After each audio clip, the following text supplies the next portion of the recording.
आता आपण युनिट 1 आपलं झालेलं आहे. त्याच्यात काही टॉपिक आहे जे एक्झामला विचारतात त्या हिशोबाने आपण ते बघणार आहे. तर सगळ्यात पहिले आपले जे बेसिक एक्झाम्पल्स आहे त्याच्यावर आपल्याला जास्त करून विचारलेले आहे. हे आपली लास्टची जी लेटेस्ट एक्झाम झालेली होती त्याची इनसेमची एक्झाम पेपर हा.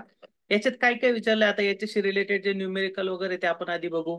मग त्याच्यानंतर आपण नेक्स्ट युनिट चालू करू. आता याच्यात काय दिलं आपल्याला सगळ्यात पहिले क्वेश्चन 1A दिलेला होता. आता पॅटर्न काय आहे? 5 मार्क्सचे क्वेश्चन दिलेले होते. क्वेश्चन 1 ला ऑर होता क्वेश्चन 2. त्याच्यात आपल्याला आता हे पहिला आणि दुसरा क्वेश्चन जो येतो कशाचा राहणार आहे आपला युनिट 1 चा. 3 आणि 4 जो येतो राहतो आपला युनिट 2 चा. मग आता याच्यात विचारलेलं काय आपल्याला? तर क्वेश्चन 1 मध्ये त्यांनी विचारलंय आपल्याला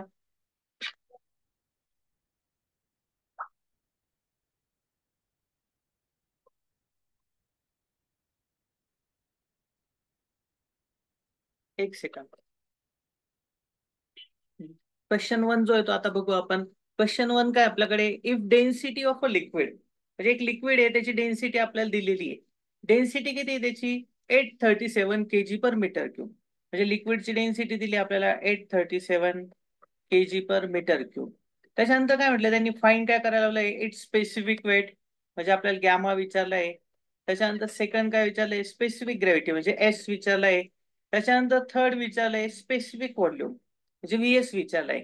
आणि अजून तिथे मेन्शन केलंय if kinematic viscosity of this liquid is 1.73 centimetre square per second. म्हणजे आपल्याला न्यू पण दिलेला आहे 1.73 सेंटीमीटर स्क्वेअर पर सेकंड. तर तेव्हा म्यू किती असेल हे आपल्याला फाइंड करायला लावलंय.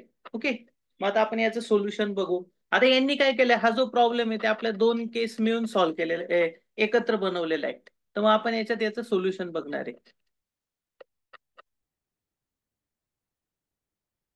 ठीक आहे. इथे आता बघू आपण गिवन डेटा काय आपल्याकडे.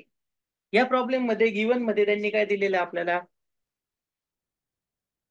837. गिवन मध्ये काय 837 केजी पर मीटर क्यूब. आता हे केजी पर मीटर क्यूब हे युनिट कोणाचं राहतं रोचं. म्हणजे रो दिलाय 837 KG per metre cube. To find काय काय म्हटले त्यांनी त्याच्यानंतर आपल्याला गॅमा काढायला लावलाय. त्याच्यानंतर विचारलं होतं एस विचारलं होता स्पेसिफिक ग्रॅव्हिटी आणि व्हीएस विचारलं होतं. आणि अजून नेक्स्ट केस मध्ये काय म्हटलंय न्यू दिलेला आहे.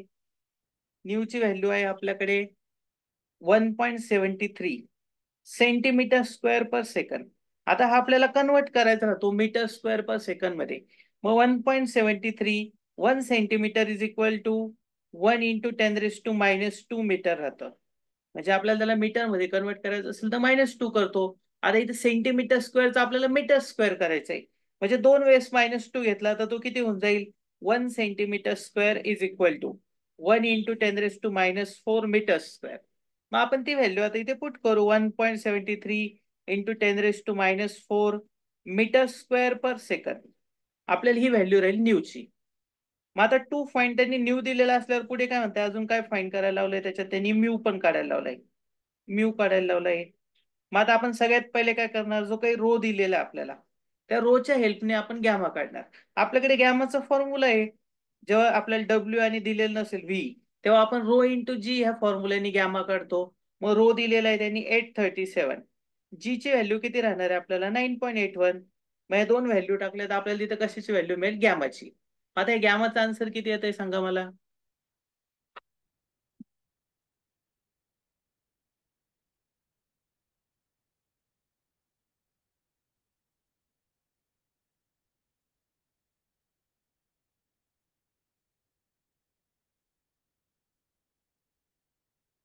गॅमा आलाय आपला 8210.91 और 97. ओके.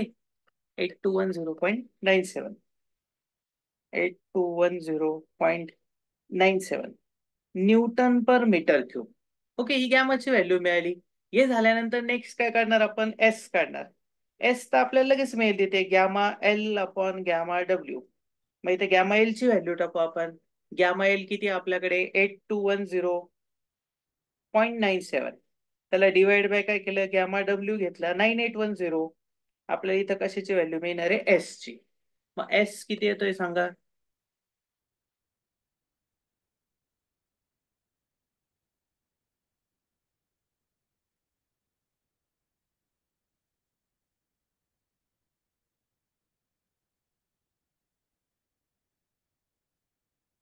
एसचा आन्सर काय आहे? S for specific gravity.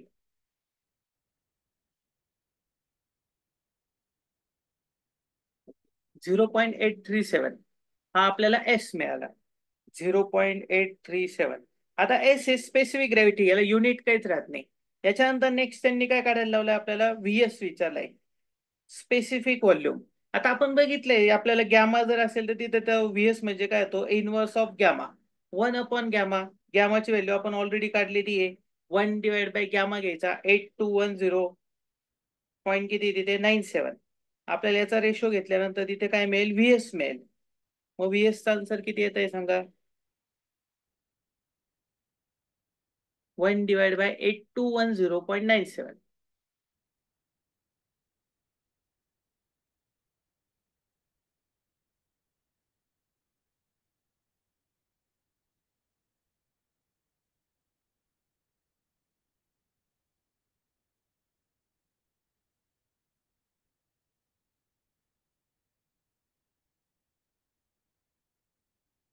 1/8210.97. याचा आन्सर किती येत आहे सांगा?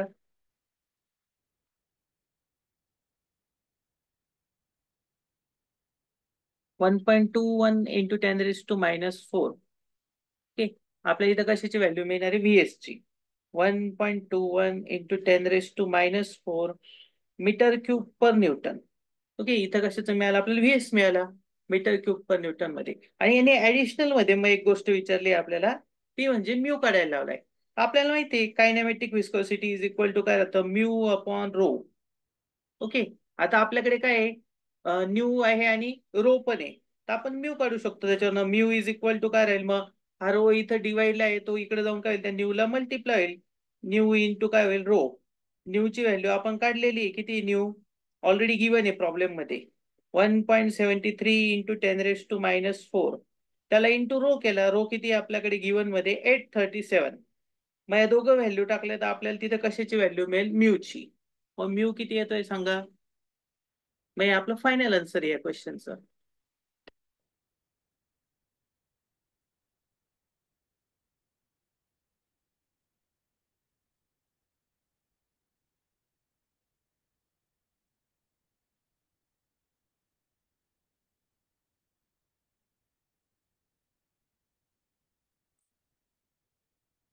Okay, mu is equal to आलाय आपला 0.14480. 0.144. हे 8 पर्यंतच लिहितो मी. याचं युनिट काय राहतं? Metre square per second. Unit काय राहणार याचं? Newton second per metre square राहतं. Okay, 1 second.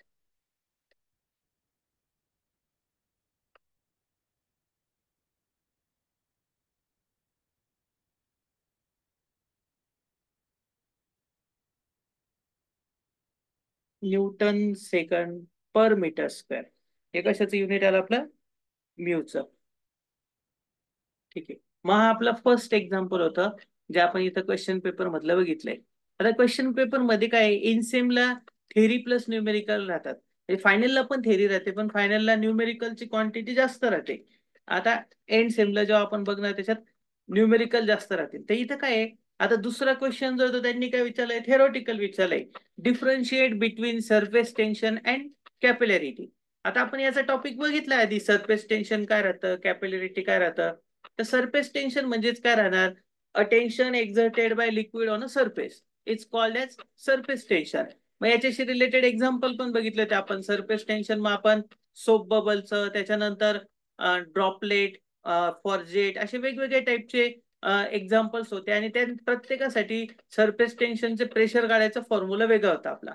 आणि त्याच्यानंतर कॅपिलॅरिटी. कॅपिलॅरिटी म्हणजेच काय राहतं? जेव्हा एखादी थिन ट्यूब जर आपण लिक्विड मध्ये डिप केली, तर ते लिक्विड मध्ये डिप केल्यानंतर ती लिक्विडची लेवल काय होणार आहे? फ्लुइडची level either rise or fall. म्हणजे ती जी लेवल आहे ती एक तर वाढते किंवा कमी होते.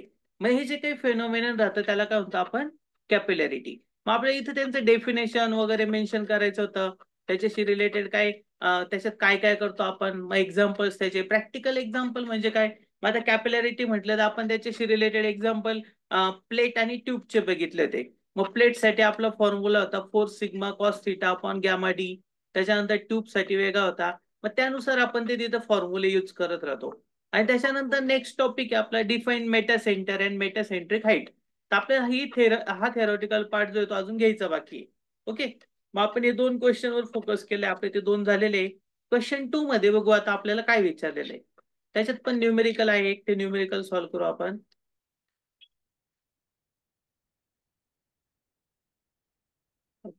मग आता हे क्वेश्चन 2 चं न्यूमेरिकल काय बघून घेऊ आपण. काय दिले त्यांनी क्वेश्चन 2A मध्ये 5 litres of oil weight 61.80 newton. म्हणजे 5 लिटरचं ऑइल आहे गिवन. बघू आता आपण याचं काय दिलंय त्यांनी गिवन मध्ये आपल्याला. 5 लिटर दिलंय, म्हणजेच हा काय झाला व्हॉल्यूम झाला.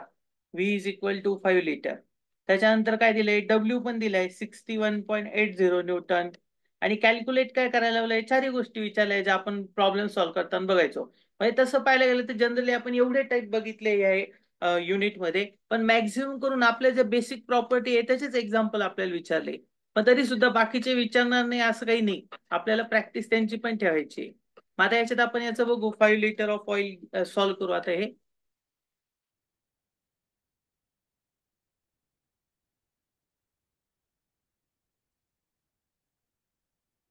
ठीक आहे, याच्यात गिवन काय ते बघू आपण. आपल्याला दिलेलं आहे त्यांनी 5 लिटर म्हणजे व्हॉल्यूम दिलेलं आहे. इथं बघणार गिवन डेटा. गिवन मध्ये काय आहे, एक सेकंड. इथं राहील आपल्याकडे गिवन, एक second.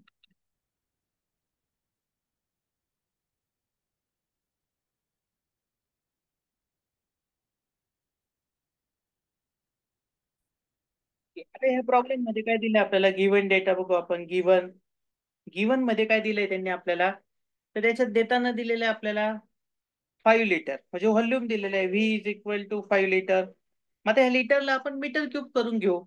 1 litre is equal to, आपण काय करतो याचे एक्झाम्पल्स घेतले तेव्हा बघितलं होतं. 1 लिटर इज इक्वल टू 1 × 10⁻³ आपण याचं कन्व्हर्जन करतो. आता ह्या 5 लिटरला आपण तसंच कन्वर्ट करणार, 5 × 10⁻³ मीटर क्यूब. त्याच्यानंतर नेक्स्ट काय दिलंय त्यांनी आपल्याला, इथं डब्ल्यू दिलेलं आहे. डब्ल्यू इज इक्वल टू किती येतं आहे, 61.80 न्यूटन. डब्ल्यू ची व्हॅल्यू काय आहे, 61.80 न्यूटन. टू फाइंड, त्यांनी काय काय सांगितलं आपल्या प्रॉब्लेम मध्ये. आता ते विचारत आहे आपल्याला स्पेसिफिक वेट काढा म्हणजे गॅमा काढा. त्याच्यानंतर स्पेसिफिक ग्रॅव्हिटी विचारलंय म्हणजे एस विचारलंय. त्याच्यानंतर मास डेन्सिटी म्हणजे रो विचारलाय. आणि अजून काय विचारलं आपल्याला त्यांनी, स्पेसिफिक व्हॉल्यूम म्हणजे व्हीएस. आता स्पेसिफिक ग्रॅव्हिटी वर्ड न वापरता त्यांनी याच्यात रिलेटिव्ह डेन्सिटी हा वर्ड वापरलाय. आपण एकदा क्वेश्चन परत ओव्हरलुक करून घेऊ काय इथे. ओके, एक मिनिट, आपण आधी क्वेश्चन बघू काय आपल्याकडे.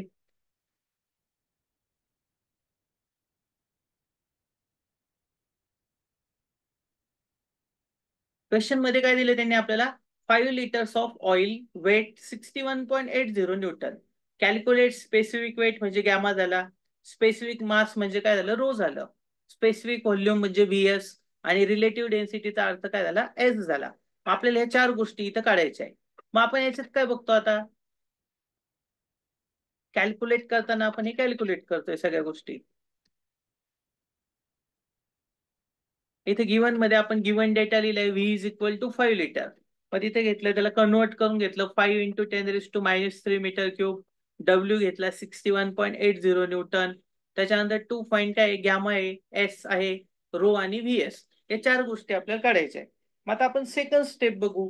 सेकंड याच्यात आपण काय करणार, सगळ्यात पहिले घेणार इथं व्हॅल्यू गॅमाची. गॅमा इज इक्वल टू काय राहील मग, डब्ल्यू डिवाइड बाय व्ही. आपण इथं व्हॅल्यू टाकू. डब्ल्यू ची व्हॅल्यू किती आहे आपल्याकडे, 5 × 10⁻³ 5 × 10⁻³ त्याला डिवाइड बाय काय आहे. आता हे उलट होतंय ऍक्च्युअल मध्ये, 5 × 10⁻³ काय आपलं डब्ल्यू आहे का तो व्ही. मग आपल्याला त्याला खाली घ्यावं लागेल, म्हणजे आपल्याला वरच्या साईडला घेताना काय करायचं, आता पहिले डब्ल्यू ची व्हॅल्यू टाकायची. मग डब्ल्यू किती आहे आपल्याकडे, 61.80. मग आपण इथं व्हॅल्यू लिहिणार 61.80. त्याला डिवाइड बाय काय खाली, 61.80 ला 5 इंटू 10⁻³ 5 इंटू 10⁻³ मग याचा आन्सर किती येते सांगा मला गॅमाचं.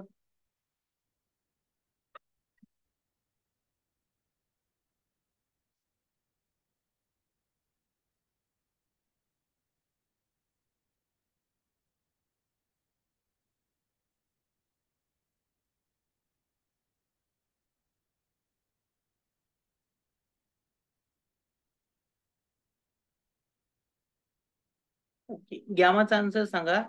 61.80 डिवाइड बाय 5 इंटू 10⁻³ 12360. ओके, हे त्याचा आन्सर येते 12360 न्यूटन पर मीटर क्यूब. हा भेटला आपल्याला गॅमा. याच्यानंतर नेक्स्ट घेतला आपण रो. रोचं काय आहे, गॅमा अपॉन जी घेतो आपण त्याला. आता कसं आलाय काय, आपण हे बेसिक एक्झाम्पल जेव्हा बघितलं त्याच्यात बघितलं होतं. ऍक्च्युअल फॉर्म्युला काय राहतो आपला, gamma equal to rho into G. आपल्याला काय करायचंय, रो काढायचंय. मग आपण काय करतो, हा जो जी आहे तो जी इकडे गॅमाला डिवाइडला जाऊ देतो. मग rho is equal to gamma upon G. गॅमाची व्हॅल्यू किती आहे, 12360. त्याला डिवाइड बाय जी घेतला 9.81.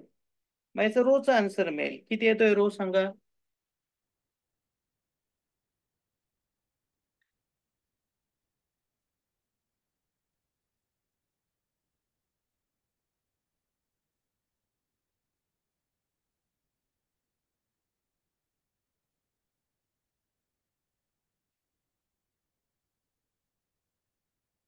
ओके, रो येतो आपला 1259.93. 1259.93 kg पर मीटर क्यूब. kg पर मीटर क्यूब. त्याच्यानंतर नेक्स्ट आहे फोर्थ. रो झाल्यानंतर आपण पुढे काय घेतो, एस घेणार. एस इज इक्वल टू काय आहे, gamma L upon gamma W. Gamma L upon gamma W. आता गॅमा एल ची व्हॅल्यू काय आपल्याला जी प्रॉब्लेम मध्ये दिसते समोर, 12360. त्याला डिवाइड बाय काय 9810.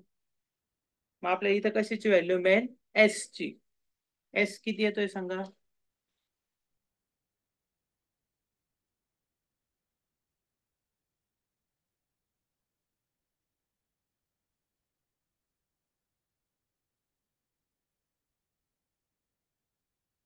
ओके, 1.259 हे आपला आन्सर येते. 1.2599. आता एस झाला आणि अजून एक गोष्ट राहिली आपली, व्हीएस काढायचंय. आपण व्हीएस पण इथेच काढून घेऊ आधीच याच पेजवर. फिफ्थ स्टेपला काय, व्हीएस इज इक्वल टू, त्याचा फॉर्म्युला काय राहणार मग, 1 अपॉन गॅमा. मग इथे व्हॅल्यू टाकू, VS is equal to 1 divide by 12360. आपल्याला कशाची व्हॅल्यू मिळते, ती व्हीएस ची. मग व्हीएस किती येतोय सांगा.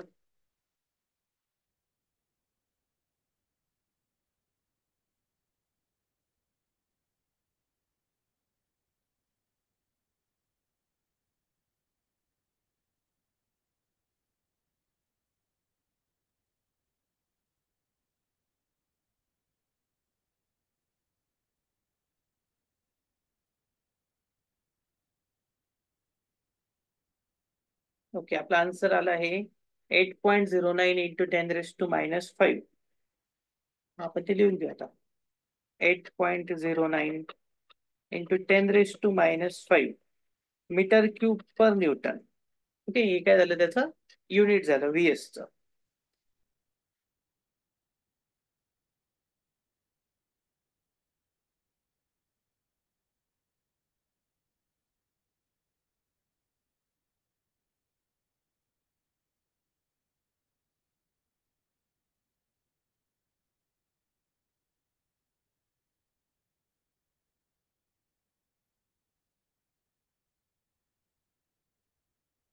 Okay, VS is equal to काय, 8.09 into 10⁻⁻5 metre cube per newton. Okay, ही व्हॅल्यू आहे आपली व्हीएस ची. त्याच्यानंतर आपण याच्यात काय ते बघू अजून क्वेश्चन पेपर मध्ये. आता क्वेश्चन पेपर मध्ये त्यांनी हेच न्यूमेरिकल दिलेले होते आपल्याला युनिट 1 साठी. ओके, आता दुसरा पेपर बघितला त्याच्यात अजून थोडं वेगळं राहू शकतं, वेटेज पण जास्त राहू शकतं. पॅटर्न हा काय एकदम फिक्स नाही राहत. मग आता याच्यानंतर आपण क्वेश्चन 2 मध्ये असलेली बाकीची थिअरी बघू, थेरी पण आपण जी घेतली ती सगळी झालेली आहे याच्यातली. फक्त क्वेश्चन नंबर 1C आणि 2C तो आपल्याला बघायचा आहे अजून. मग आता ह्या 1B मध्ये 2B मध्ये काय इथे what is kinematic viscosity, why it is so called and give it's units and dimension. म्हणजे 5 मार्क्सला आपल्याला फक्त कायनेमॅटिक विस्कोसिटी काय राहतं ते विचारलंय. मग आपण एकदा ते रिवाइज करून घेऊ. कायनेमॅटिक विस्कोसिटी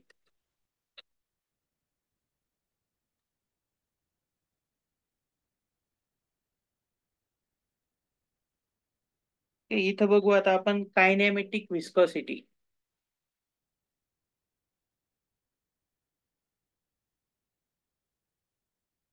कायनेमॅटिक विस्कोसिटी म्हणजे काय? आता there are two types of viscosity. एक राहतं डायनॅमिक विस्कोसिटी आणि दुसरं राहतं कायनेमॅटिक विस्कोसिटी. तर डायनॅमिक विस्कोसिटी म्हणजे काय? म्यू राहतं. त्यांनी आपल्याला विचारताना कोणता विचारलाय? कायनेमॅटिक. मग आपण इथे लिहिताना कसं लिहितो? It is define as the ratio of, it is define as the ratio of, the ratio of dynamic viscosity, dynamic viscosity to the density of liquid, to the density of fluid म्हणतो आपण. Density of fluid या दोघांचा ratio म्हणजे काय राहतं? Kinematic viscosity. मग it is denoted by, याला आपण डिनोट करणार आहे. It is denoted by new, NU. लिहिताना कसं लिहितो? त्याला असं व्ही काढायचा आणि अशा दोन दांड्या द्यायच्या, याला न्यू म्हणतो आपण. तर याचा फॉर्म्युला राहणार आहे nu is equal to mu divide by rho, mu divide by rho. आता या म्यूचा अर्थ काय होता? Dynamic viscosity, dynamic viscosity. आणि खाली काय रो आहे? रो म्हणजे काय होतं? Density of liquid, density of liquid, density of fluid म्हणतो आपण, फ्लुइड. मग आता इथं काय राहतं? याचं युनिट राहणार it's SI unit is, it's SI unit is metre square per second. याचं युनिट काय आहे? Metre square per second. और स्टोक्स मध्ये पण म्हणतो आपण त्याला. याचं युनिट स्टोक्स मध्ये पण राहतं. तर 1 स्टोक इज इक्वल टू, माहिती काय होतं? 1 stokes is equal to 1 × 10⁻⁴ metre square per second. जर आपल्याला म्हणजे समजा गिवन व्हॅल्यू ही स्टोक मध्ये असेल आणि त्याला कन्वर्ट करायचं असेल तर आपण काय करणार? त्याला 1 × 10⁻⁴ ने मल्टिप्लाय करणार, म्हणजे ते कन्वर्ट होऊन जाणार.